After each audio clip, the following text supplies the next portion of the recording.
শান্তিতে ঘুমাইও পাখি আর হবে না দেখা, পথের কাঁটা তুইলা নিলাম রাস্তা তোমার ফাঁকা।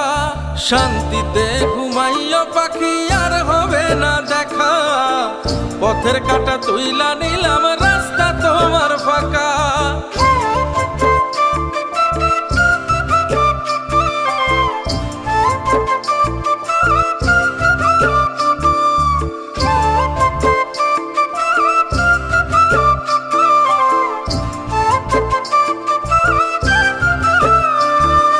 মন পারের ওই মাঝির মতো জমা ছিল দুঃখ শত, এত করেও যায় না পাওয়া এক মুঠো সুখ মনের মতো। মন পারের ওই মাঝির মতো জমা ছিল দুঃখ শত, এত করেও যায় না পাওয়া এক মুঠো সুখ মনের মতো। স্বার্থপর মানুষের